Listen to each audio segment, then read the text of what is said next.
Bonjour et bienvenue dans cette présentation de l'onglet ESTI du logiciel Niels VRD. Alors, pour les besoins de cette présentation, j'ai fait un rapide projet d'estimation, un terrain de 10 000 m² sur lequel j'ai mis 20 villas. Donc le logiciel a rempli automatiquement l'avant-métré et m'a préparé un ESTI. Si vous voulez en savoir plus sur le fonctionnement global du logiciel, je vous invite à regarder la vidéo dédiée. Alors, dans notre onglet d'ESTI, la première chose qu'on remarque, c'est que cet ESTI, si on le parcourt, il est découpé en chapitres. On a ici des têtes de chapitres et on a un tableau récapitulatif des chapitres avec le montant à chaque fois.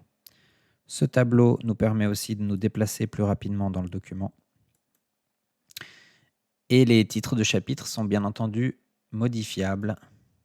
Projet, chapitre, et on va pouvoir modifier tous les titres de chapitres. Alors, tous les articles que nous avons à l'écran, ils ont une quantité qui est donc le fruit du calcul depuis l'avant-métré. Si on prend par exemple la graphe 0,63 1125 m3, ça provient du tableau des surfaces. Et pour chaque surface où on a de la GNT 0,63, c'est la multiplication de la surface par l'épaisseur, évidemment, et le cumul. Donc cette quantité provient de l'avant-métré. Mais pour une raison ou pour une autre, vous pouvez avoir envie de modifier cette quantité à la main directement dans l'ESTI. Donc là, si vous ne voulez pas 1125, mais 1500, vous pouvez évidemment le changer. Et vous pouvez tout de suite constater que cette quantité est écrite en gras. Donc ça, c'est pour vous signifier que c'est une saisie utilisateur et qu'elle n'est plus le fruit du calcul du logiciel. D'ailleurs, si vous allez dans le premier onglet, vous pouvez constater qu'il y a ce trait vert qui est apparu sur les deux premiers onglets. Pourquoi ? Parce que le logiciel vous signifie que pour certaines cases, le calcul est bloqué dans l'ESTI. Donc là, au survol, d'ailleurs, il me le dit, attention, un article correspondant à cette case est bloqué par l'utilisateur. Et il vous montre lequel c'est, le numéro d'article, 2.310.01. Donc si toutefois vous ne vouliez pas, vous pouvez revenir sur cet article, c'est bien le 2.310.01, et déjà au survol, le logiciel vous dit que la quantité calculée était de 1125 et il vous explique que vous pouvez repasser en mode calcul automatique en faisant un clic droit sur cette ligne, rétablir quantité auto. On retrouve bien nos 1125 et le texte n'est plus écrit en gras.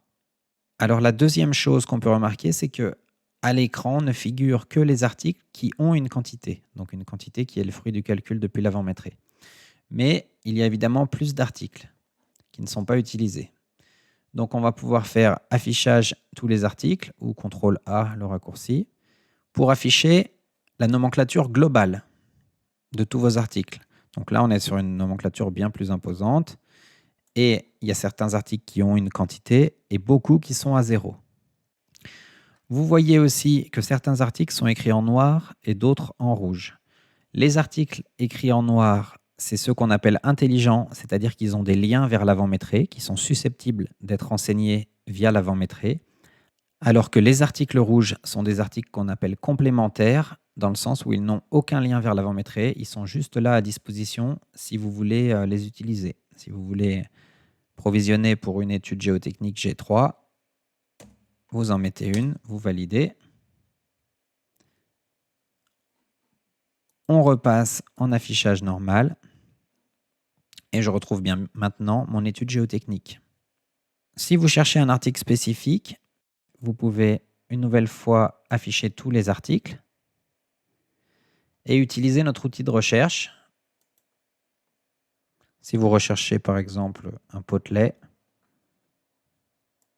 voilà, ça vous permet de trouver plus rapidement dans la nomenclature les articles qui vous intéressent. Alors, lorsqu'on double-clique sur un article, on ouvre sa fenêtre de détail dans laquelle on va retrouver son numéro d'article, son unité, sa quantité et son prix unitaire pour la phase et le lot en cours, parce qu'on ne l'a pas vu encore, mais on peut traiter plusieurs lots évidemment et plusieurs phases. Le titre de l'article, sa description que vous pouvez modifier, et des informations concernant les majorations quantitatives et les arrondis, ça j'y reviendrai un petit peu plus tard. Alors l'allotissement. Pour l'instant, le logiciel a tout mis dans un lot unique. Mais arrive le moment où on voudrait allotir. Donc projet lot, je vais créer 3 lots. On va dire un lot voirie, un lot enrobé et un lot espace vert.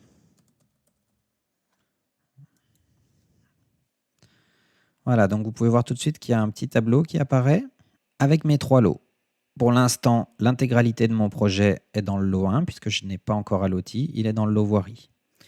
Alors pour faire un allotissement, on a des outils qui permettent de faire ça assez vite. Par exemple, vous pouvez prendre un chapitre complet, le chapitre revêtement bitumineux, donc dans lequel on retrouve le réglage et les enrobés, et le glisser, déposer dans le lot enrobé. Voilà, maintenant, si je vais voir mon lot enrobé, je retrouve bien ces informations dans le lot enrobé. On peut rentrer un petit peu plus dans le détail. Par exemple, les bordures, des fois, on aime bien les mettre au lot enrobé.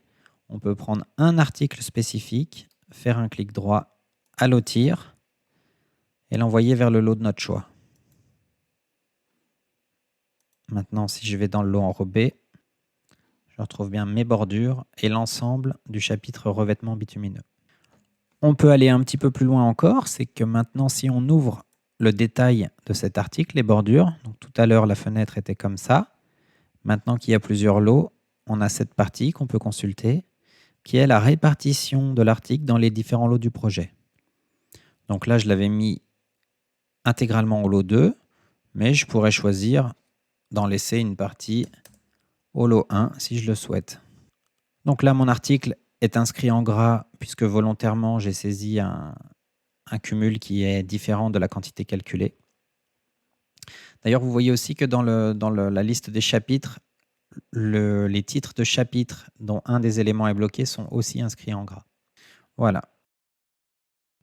Donc avec ces outils, faire un allotissement est très rapide. Là, j'ai plus qu'à passer mon chapitre espace vert au lot espace vert.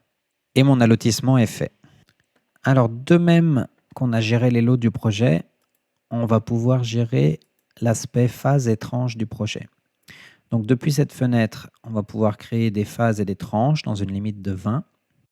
Là, pour les besoins de la présentation, je vais juste faire une phase 2. Je valide. Et de même que j'avais mon tableau des lots, j'ai maintenant un tableau des phases du projet. Alors pour l'instant, il n'y a des quantités que dans ma phase 1, donc ma phase 2 est absolument vierge. Pour mettre des quantités dans cette phase, j'ai plusieurs options qui s'offrent à moi.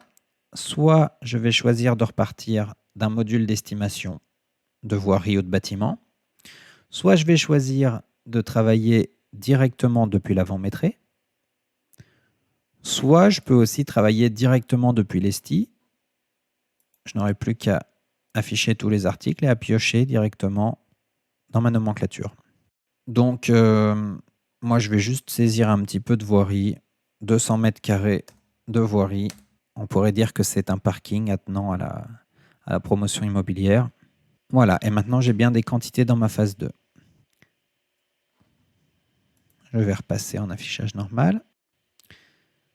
Si je vais voir maintenant dans ma GNT 063, de même que j'avais la répartition dans les lots du projet, j'ai maintenant la répartition dans les phases, donc dans les lots et phases. Donc en un coup d'œil, je peux savoir pour chaque article dans quelle phase et lot j'en ai mis. Et l'équivalent de ce tableau, je vais le retrouver à l'échelle du projet dans cet onglet qui s'appelle Synthèse, où là j'ai les montants par lot et par phase, le total général, les totaux des phases, les totaux des lots. Donc voilà, j'ai un tableau à 2 entrées qui me permet d'avoir un récapitulatif total de mon projet. Pour ce qui est des majorations quantitatives et des arrondis, je ferai une vidéo spécifique, sinon la vidéo sera trop longue. Donc si vous voulez en savoir plus, je vous invite à aller consulter ces vidéos. Merci pour votre écoute et au revoir.